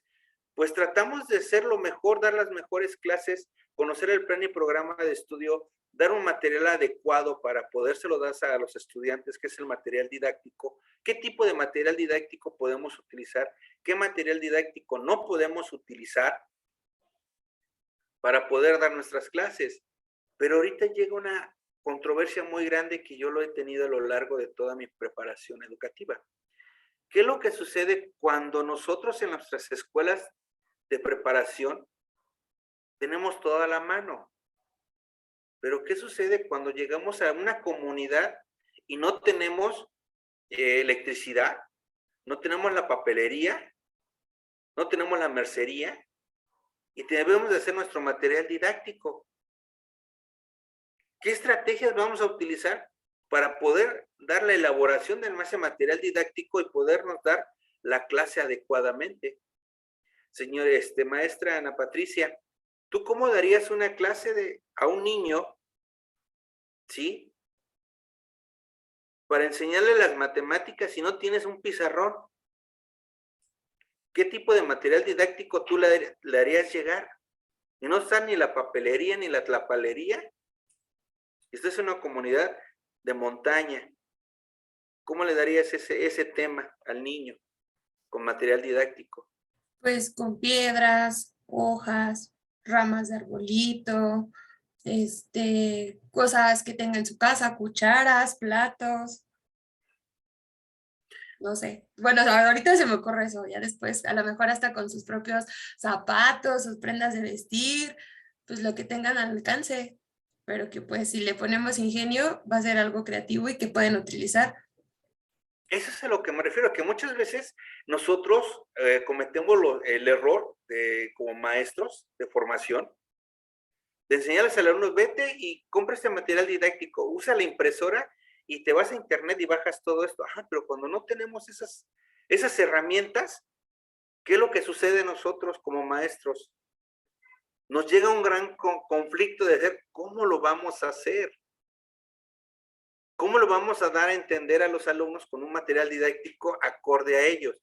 Usted decía, maestra, con hojas, con piedras, pero hay ciertos materiales que no podemos utilizar dependiendo la edad del niño. Vamos a imaginar que le va a enseñar a un niño conjuntos o elementos con lo más grande, lo más chico y utiliza piedras. En un niño de preescolar no le podemos dar ese tipo de material. ¿Por qué? Porque todo se lo mete a la boca, ¿sí? O se puede dañar las manos, un palo. ¿Qué es lo que sucede? Que a veces los niños están jugando, no sé, juegan ahora los famosos juegos que dan juegan a espadas, a ser caballeros de la mesa redonda y se están dando con un palo, ¿sí? Nosotros que decimos, oye, espérate, no se den con eso, pero simplemente es lo que ellos utilizan en ese momento. Maestra María José Martínez, ¿qué nivel educativo usted está dando, maestra? Primaria. Primaria, maestra. Una pregunta muy sencilla que he visto en primaria. ¿Qué es lo que sucede cuando dos niños tienen una diferencia por un dulce? Como el que estoy comiendo ahorita. Bueno, maestra, no está comiendo el dulce. Es que me lo acaban de regalar mis alumnos. ¿Cómo se soluciona este problema, maestra? Cuando dos niños tienen un problema por un dulce. Pues yo se lo quito. Bueno, yo se los quito y ya pues, bueno, siempre termino comprando otro y ya le doy uno a cada uno. ¿Usted no ha entrado a la famosa guerra que se dan ahora los niños de piedra, papel o tijera? Sí. ¿Que es un duelo a muerte ahí? Donde tienes que poner todas tus expectativas y como maestro debes de jugar con ellos a piedra, papel o tijera. Sí, y al chichampú también, y a uno que según es zapatito blanco, zapatito azul, dime cuántos, no sé, así, y ellos saben sus rollos, pero me dice, maestra, ya están sus 2 pies. Ah, bueno, pues ya ni modo. Sí, eso es el enfoque intercultural que tenemos. Imagínense, estamos con un compañero, ¿sabes qué? Yo quiero esto. Ah, pues vamos a jugar a piedra, papel o tijera. Y el que pierda, pues lo hace. ¿Qué es lo que hacemos nosotros para darle al niño que nos entienda? Le estamos diciendo, vamos a hacer el higiene en nuestro salón, pero no tenemos, a ver, ¿quién va a barrer, quién va a trapear? Ah, pues yo no lo quiero hacer. Ah, pues ¿saben qué? Pues vamos a jugar piedra, papel o tijera. ¿Sí? Yo lo que hago, perdón, yo lo que hago para, por ejemplo, a veces hay niños que son muy cohibidos y no quieren, participar, entonces hago una rifa de todos los nombres y saco un papelito al azar, y ese es el que va a pasar a resolver el problema matemático, ¿no?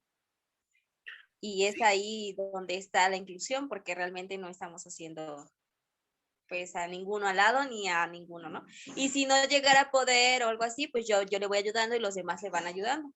Y así. Así es, maestra María, muchas gracias. Voy a dar paso a la siguiente diapositiva. Ahí es donde a mí siempre me ha dado un conflicto, porque es un resultado en conferencias internacionales.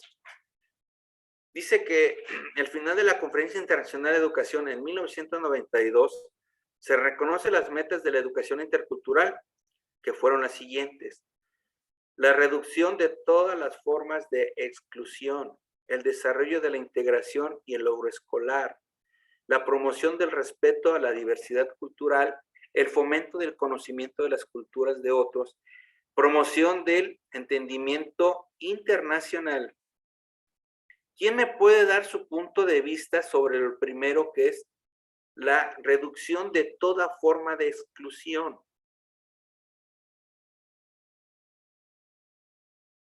Fue un conflicto muy grande para poder llegar a ese resultado, a esa meta de lo que es.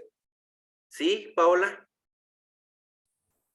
Siento que para hacer esto, primeramente como nosotros los docentes, tenemos que quitarnos todas las formas que tengamos de exclusión, y esto empieza desde querer, por ejemplo, separar a los niños que a lo mejor van un poquito más atrasados, porque lo que estamos haciendo es que el mismo maestro los está excluyendo del grupo.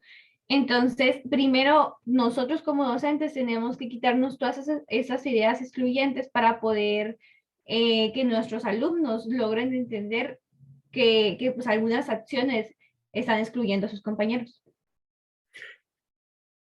Muy bien, maestra Paula. Por ahí una de las grandes cosas que llega a la inclusión que hemos hecho en forma muy marcada.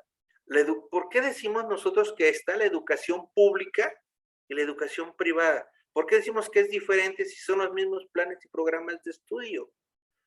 ¿Por qué siempre decimos que la educación privada es mejor que la educación pública? ¿A qué se refieren esos aspectos de exclusión entre niveles educativos si estamos utilizando el mismo plan y programa de estudio?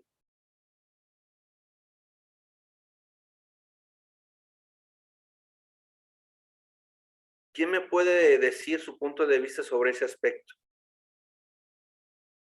Maestro. Sí, Alan. ¿Podría? Bueno, en ese aspecto sería por los recursos económicos, ¿no? A veces el gobierno no da los recursos económicos a las escuelas para mantenerlas bien en su infraestructura y en otros aspectos. Y en una escuela pagada, digamos que los papás son los que dan los recursos. Por eso, digamos, se considera así mejor una escuela privada que una escuela pública por la infraestructura, porque a veces tienen un rendimiento académico mucho mejor que otras escuelas. Estoy de acuerdo contigo, Alan, pero difiere un poco. ¿Sabes cuál es la diferencia entre esa forma de exclusión que tenemos entre la pública y la privada? Dígame, maestro. Yo en lo personal trabajo en las dos escuelas, en privadas y en públicas. Y en las dos doy el mismo rendimiento. ¿Por qué? Porque a veces al alumno quiere ver la actitud que tenemos nosotros los maestros con ellos, independientemente sea pública o sea privada, la forma en que tú le quieras dar a ellos, la forma de dar tus temas, la forma de llevarte con ellos, la forma de darles la confianza, haces las formas de exclusión. Porque muchas veces decimos, a este niño no le hago caso, ¿por qué? Porque siempre en mi clase está dándome lata. Se para, corre, agarra una cosa, agarra otra. Les voy a dar una experiencia que a mí me sucedió.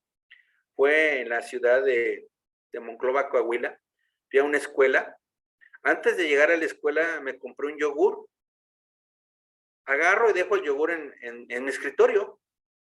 Sí, iba a dar una conferencia.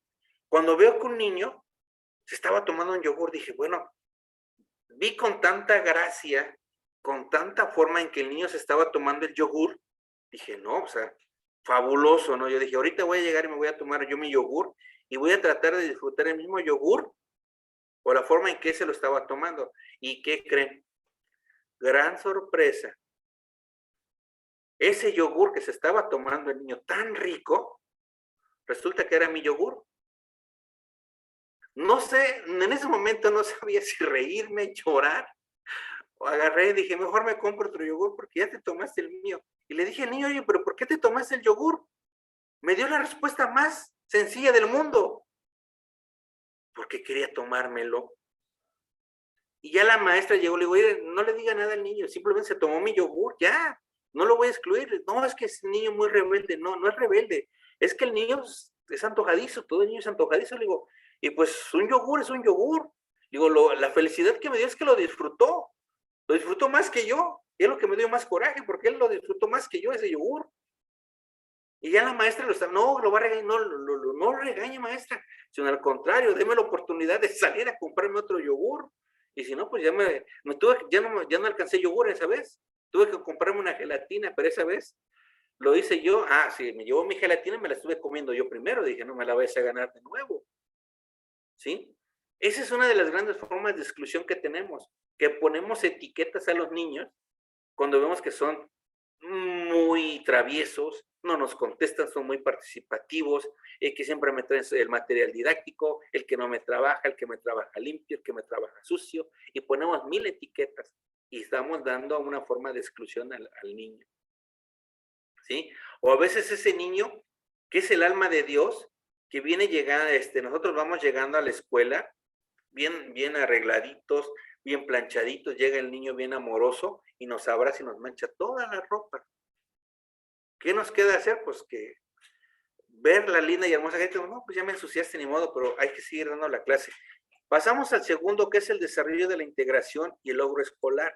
Es lo que yo les decía, cuando al niño les das todas las oportunidades de hacer las cosas y llega esa gran integración entre los grupos, donde podemos unificar a niños con capacidades especiales y niños normales, llegamos a esa interacción entre ellos, donde ellos se ponen a trabajar, hacen los trabajos, e incluso hay niños que al principio no se integran al grupo, perdón, y al hacerlo esas estrategias didácticas, incluimos a ese niño, incluso los demás niños lo piden él, maestra, yo quiero trabajar con él, yo quiero trabajar con él, no quiero trabajar con él, y comienzan esa gran diversidad, pero cuando nos integramos a los niños en un trabajo colaborativo, es muy fácil de poderlo hacer, pero desafortunadamente, voy a hablar de personas mayores, entre más grandes estemos, mayor educación tenemos, es más difícil integrarnos nosotros.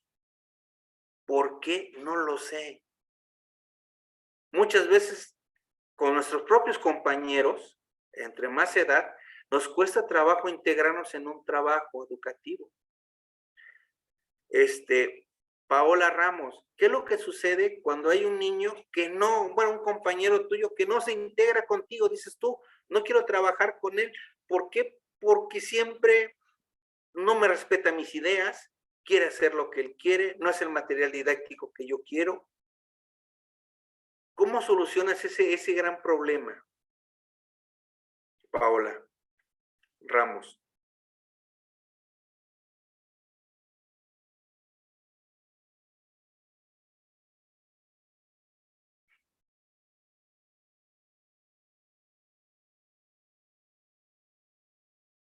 Paola Ramos.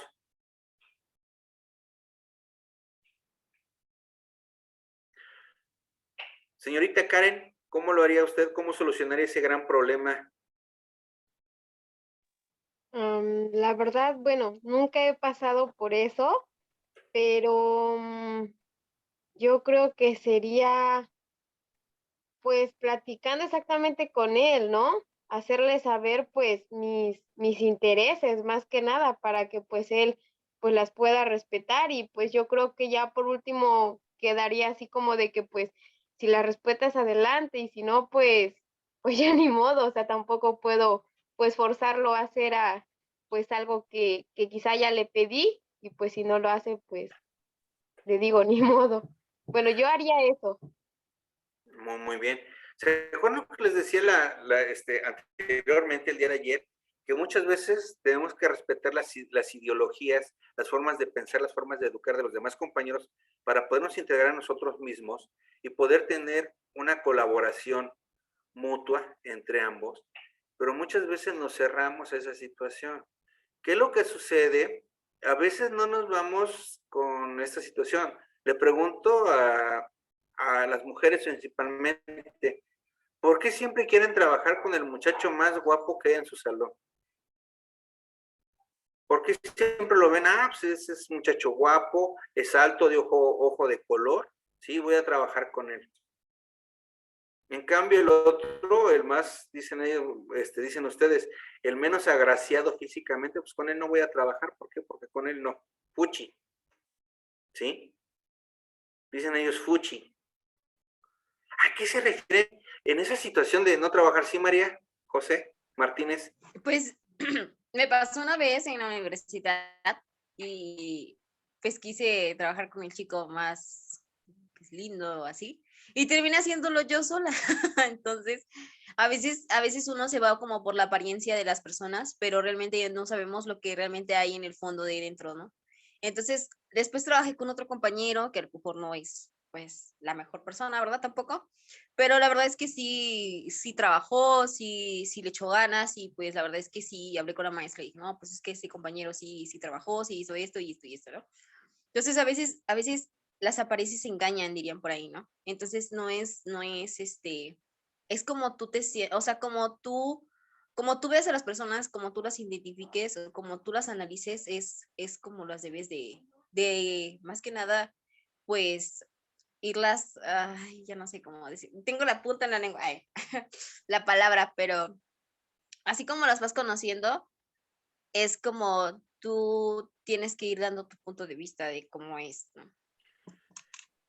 Yo en una ocasión me tocó trabajar en un reclusorio, dándoles clases de preparatoria a personas que estaban en un reclusorio. Yo al principio me habían dicho que ellos eran muy conflictivos, no querían estudiar, que siempre se la pasaban peleando. Cuando estuve trabajando yo con ellos, me di cuenta que fue uno de los mejores grupos que he tenido. Se interactuaban entre ellos mismos, se apoyaban, pero no lo veían los maestros, porque ellos mismos, cuando nosotros dábamos la explicación, se acercaban y se preguntaban entre ellos en su propio idioma. ¿Sí? Oye, se hace esto. Esa vez yo puedo decir que tenía el grupo de 20 personas, de 20 muchachos que querían hacer su prepa. De esos 20 alumnos que tuve, se graduaron 25. A ver, díganme, ¿de dónde saqué otros 5? Si mi grupo inicial era de 20, terminé con 20 y en la graduación eran 25. ¿Cuál fue la situación que se dio? Que hubo muchachos que no estaban dentro del aula, pero que estaban en el patio y estaban escuchando la clase y les interesó las técnicas de cómo poder trabajar con ellos. Hicieron sus exámenes correspondientes y los pasaron. Esa es una de las grandes cosas que a veces integramos a las personas en forma directa, en forma indirecta, en el trabajo colaborativo. ¿Sí? Independientemente del el color de piel, la forma de pensar que tenemos cada uno de nosotros. ¿Sí? Vulgarmente, a veces nosotros los educando, los varones, decimos que las mujeres son perfectas, son muy inteligentes, son más inteligentes que nosotras, ¿sí? Que son muy capaces, y es cierto. ¿Por qué? Porque muchas veces ellas tienen un punto de visión más amplio. Pero ¿qué sucede cuando el hombre tiene un poco más de visión que otra mujer? Viene el conflicto más grande, ¿sí? Porque vulgarmente, lo que como decíamos anteriormente, estamos luchando con lo que es el machismo. De ahí vamos a llegar al fomento del conocimiento de las culturas de otros. ¿Cuántas veces nosotros al trabajar, respetar a otro tipo de cultura, un ejemplo, con el pueblo islámico, ellos tienen a cierta hora, tienen que dar su oración, pero para nosotros es bastante, bastante raro que ellos lo hagan, pero para ellos es una forma de educación que nosotros tenemos, ¿sí? También hay escuelas religiosas, que a veces nosotros al estar trabajando, pues se nos hace difícil toda esta interacción entre nosotros mismos, e incluso la forma de vestir que tenemos, o los protocolos de vestimenta que nosotros debemos de tener en las escuelas. Yo hago una reflexión. ¿Ustedes están de acuerdo que dentro de una escuela tenemos que tener todos un solo uniforme o utilizar nuestra ropa que utilizamos en forma cómoda? ¿Quién me puede dar esa respuesta? Es necesario, repito, es necesario que en una escuela vayamos todos uniformados o podemos ir con nuestra ropa donde nosotros nos sintamos más cómodos. ¿Quién me puede dar su punto de vista en ese aspecto? Yo digo que es mejor ir con un uniforme porque estamos todos iguales. Porque, bueno, luego pasa que cuando vas en la primaria, cuando van los niños como unos con sus ropas más caras y otros niños que no tienen tanto dinero y no llevan unas ropas más simples. Entonces yo estaría más de acuerdo con el uniforme. Muy bien, Ana. Yo ahí no. Yo a ver, Ana pienso Patricia. que es mejor que vayan con sus ropas cómodas para que se sientan a gusto. Igual había leído algo del uniforme que era como parte de lo que es la conducta, o esta parte de lo que los maestros o directivos creían que estaba bien, pero que realmente no beneficiaba mucho al momento de aprender. Igual siento que, como dice mi compañera, sí podría haber muchos casos de que algún compañero se sintiera mal por llevar una ropa tal vez no de marca o esas cosas, pero siento también que es como responsabilidad social y docente empezar como a quitar ese tipo de ideas de pues por como te ves, te debo de tratar, sino que todos merecemos como el trato igualitario y pues yo siento que pues en la escuela te debes sentir cómodo y además pues debes como tener el respeto por tu persona y no por cómo te ves o cómo llegas o otros aspectos. A ese punto quería llegar, de que nosotros para poder aprender o podemos educar, tenemos que estar cómodos, porque cuando no estamos cómodos no nos sentimos a gusto, nos sentimos incómodos, estamos haciendo mil cosas para no aprender. Nos decían los uniformes, pues es la playera, pero no me siento cómodo con esta playera. No sé, o sea, yo me quiero sentar en el suelo para tomar mi clase, así me siento mejor. Muchos llegamos a que comenzamos a estudiar con audífonos, con música, hacer otra actividad en ese momento, pues es la forma en que nosotros nos enseñamos nosotros a poder estudiar. ¿Qué es lo que sucede con los estudiantes que los vemos? ¿Pero por qué tienes los audífonos si estás estudiando? Es que es la forma en que él se concentra para poder estudiar y poder conocer más el término, ¿sí? Y nosotros no lo hacemos de esa manera. Lo sentimos como más apegados porque nosotros no lo hacemos. Otros tenemos que leer 4 o 5 veces un texto para poderlo entender. Otros, con el hecho de leerlo una sola vez, ya entendió lo que está dando la lectura. Y todo eso tenemos que respetarlos a cada uno de nosotros, ¿sí? A veces hay compañeros que llegamos a la problemática de que dices, ponme atención. Ponernos atención es que nos esté viendo a la cara. Pero nosotros sentimos que nos ponen atención, pero muchas veces esos compañeros pues están viendo eso, están escuchando, nos están entendiendo. Son la diversidad de formas que nosotros tenemos para aprender y debemos respetarlo. ¿Cuántas veces no hemos visto que un alumno, nosotros estamos dando o explicándole algo y él no nos pone atención, no nos ve a la cara, ¿sí? Y sentimos que no está poniendo la atención correspondiente a lo que nosotros nos estamos diciendo o damos a entender. Voy a darle vamos a paso a la siguiente diapositiva, que dice, las consecuencias de esas metas en el contexto de educación tienen repercusiones ¿en dónde?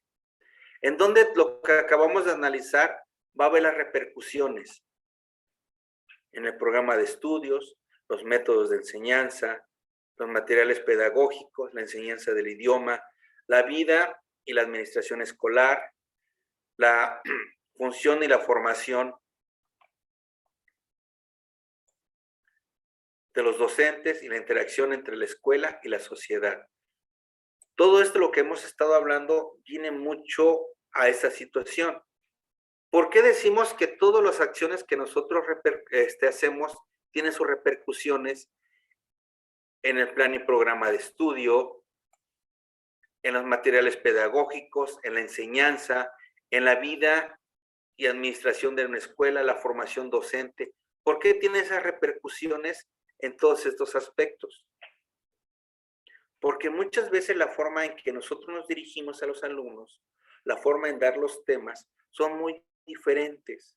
Trabajamos nosotros de manera aislada con ciertos niños porque es la forma en que ellos quieren aprender, la utilización de materiales didácticos, ¿sí? Ahorita tenemos un gran problema en las escuelas.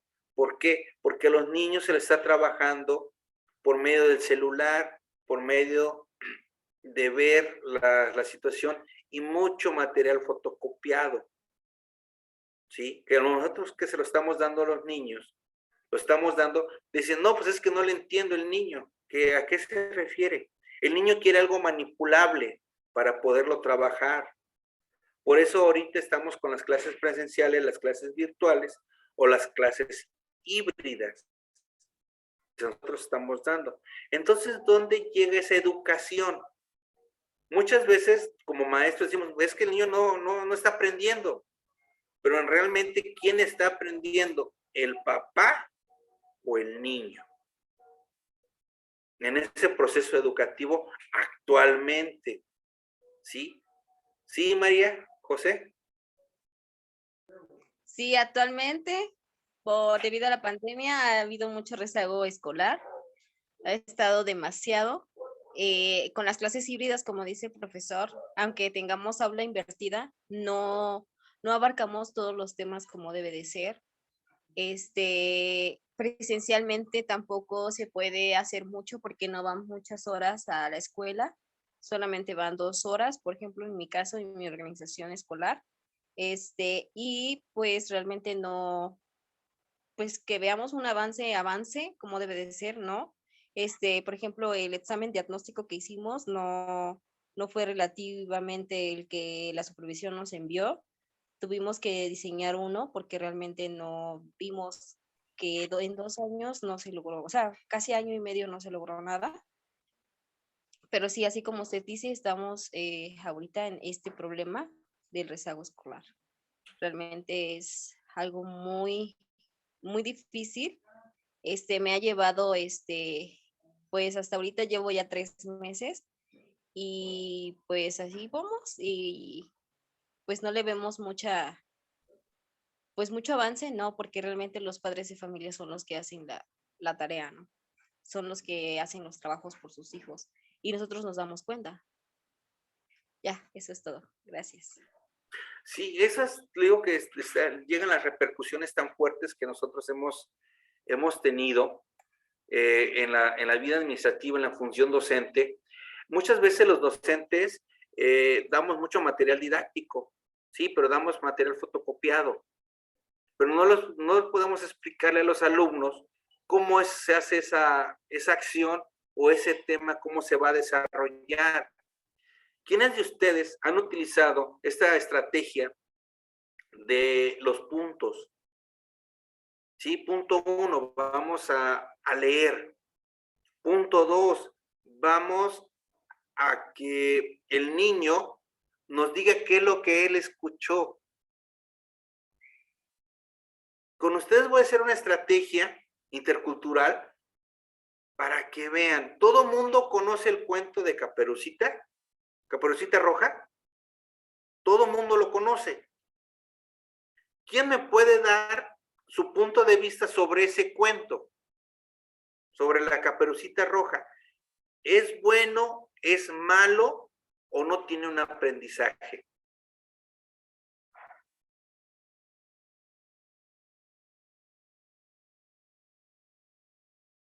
No todos a la vez, los escucho. A ver, ¿quién me puede dar su punto de vista sobre ese cuento de la Caperucita Roja? ¿Qué es lo que entiende de ese cuento? ¿Qué acción educativa nos da ese cuento de la Caperucita Roja?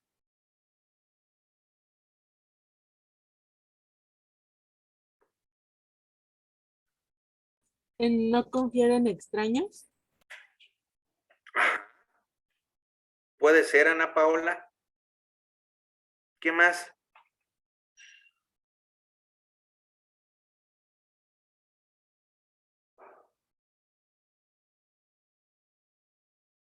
Ahorita lo estoy haciendo pensar, ¿eh? Quiero que piensen, que me analicen toda esa situación.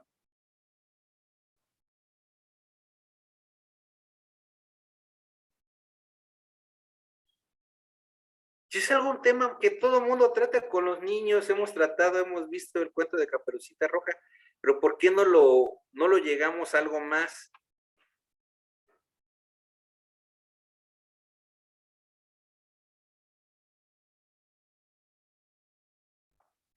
Bueno, Caperucita Roja nos da a entender que primeramente son los valores que tiene un niño hacia las personas mayores, de llevarles la comida, de caminar, la forma en que nosotros nos hemos educado, la forma en que las personas mayores llegan a comprendernos a nosotros.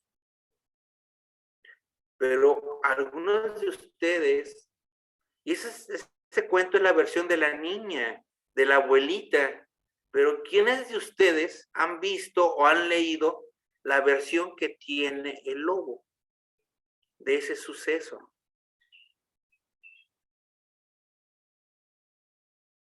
En este cuento el malo es el lobo, Sí, el lobo fue con la abuelita, la secuestró, se quería comer a Caperucita Roja. Pero ¿quién ha visto, quién ha leído o quién ha preguntado cuál es la versión que tiene el lobo de ese suceso? ¿Realmente quién entró a molestar a quién? ¿Caperucita al lobo o el lobo a Caperucita? ¿Quién vive en el bosque? El lobo. El lobo estaba tranquilo. Puede estar de que estaba dormido, Caperucita iba cantando y lo molestan. ¿Sí? De ahí vamos a llegar a los que eran los principios de interculturalidad, lo que nosotros llegamos que era el respeto mutuo, ¿sí? Al diálogo. ¿Qué fue lo primero que sucedió cuando llegó el lobo con la abuelita? Que según la atacó, se vistió y todo esto. Pero ¿quién pudo haber dicho que la abuelita no agredió al pobre lobo? Esos son de los aspectos que nosotros debemos de tomar en cuenta en la enseñanza, en los materiales, ¿sí? En los puntos de vista. ¿Por qué siempre nos damos una versión y no vemos la otra versión que se tiene? O los conceptos que se tienen de otras personas. Paso a la siguiente diapositiva.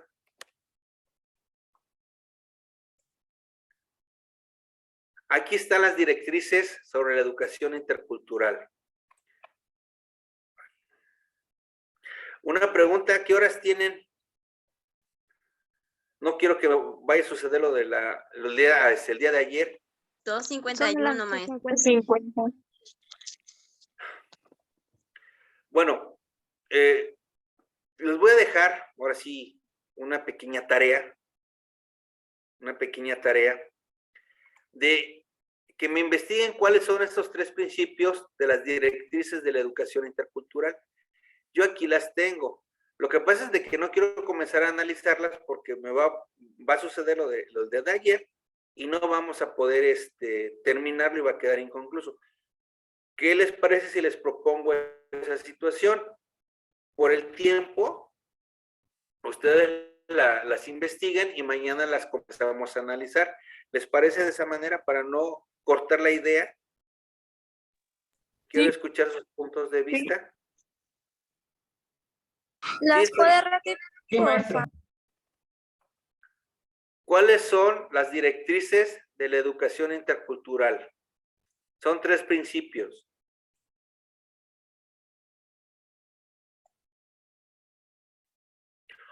O dejo que ustedes las tienen ahí. Si quieren anotarlas y ya mañana las comenzamos a analizar cada una de ellas, ¿les parece mejor? Mañana teníamos que estar en la conclusión de los talleres. Sí. ¿A qué horas concluye este taller? A las 2:30. Profesor, y en caso de que no llegara a la hora, es que estoy en práctica y entonces tengo que ir a la escuela y salgo a las 12, pero mi combi tarda mucho en pasar en esa comunidad y luego para llegar a mi casa. Por ejemplo, ahorita llegué tarde. Sí, yo les entiendo. Bueno, es que bueno, como yo les decía anteriormente, o sea, necesitamos estar al presencial para que yo les pueda, porque sí, voy poco a poco. Vamos a ver lo que son las directrices de la educación intercultural. Me voy a adelantar un poco, les voy a dar los temas que vamos a analizar el día de mañana. Son las directrices. A ver, permítanme.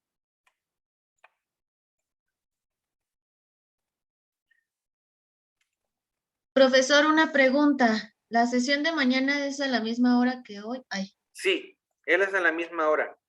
gracias. Vamos a ver lo que son también los principios. Son 3 principios los que tenemos. ¿Sí? Perdón. Para analizarlos. ¿Sí? Ya se está volviendo aquí mi computadora ya. Se está perdiendo mi conexión.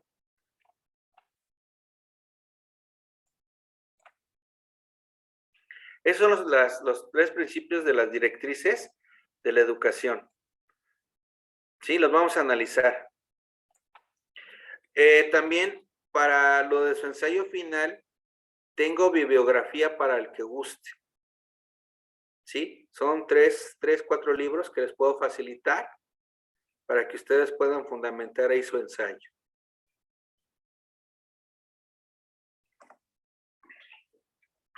¿Alguna pregunta hasta ahorita? ¿Alguna duda? Maestro, Yo, profe. ¿Sí? que nos iba a enviar el formato para realizar el ensayo. No sé si nos lo dará hoy o nos lo proporcionará el día de mañana. El día de mañana, Jessica. Se los hago llegar. Maestro, yo sí quiero la biografía de los 5 libros que nos va a proporcionar para. Sí, claro que sí. Ahorita les pongo el link. ¿Sí lo quiere bien sustentado con citas y pie de página también? Sí, ¿verdad que APA, verdad? Ya se me olvidó. Ya, gracias, ya. Sí, con sistema APA. ¿Alguna pregunta o duda? Voy a dejar de compartir pantalla. Yo, profe, las diapositivas los compartiría el día de mañana. Claro que sí, les hago llegar las diapositivas. Gracias. Sí, para servirte, Gabriel. Maestro, una pregunta también. Sí, María. ¿El ensayo se va a entregar mañana? No, María. Van a tener aproximadamente una semana para entregarlo. ¿Alguna otra duda? No, maestra. Bueno, entonces, por el día de hoy vamos a cerrar la sesión, porque algunos tienen que viajar, otros tienen que hacer otras actividades y no quiero que suceda lo de ayer, maestro, ya corte, ¿no? Todo eso, mejor cortamos aquí y posteriormente ya mañana damos esas directrices. Si no hay más que decir, pues que tengan una excelente tarde, jóvenes, cuídense y nos estamos viendo, ¿sí? Y como dicen algunas personas, cuídense mucho, ustedes son inteligentes y ustedes van a cambiar el mundo. Pero para cambiarlo, primero necesitamos cambiar nosotros mismos. Nos vemos y que tengan excelente tarde. Gracias, igualmente. Muchas gracias, maestro. Gracias. Hasta luego. Nos vemos, hasta luego. Gracias, hasta luego.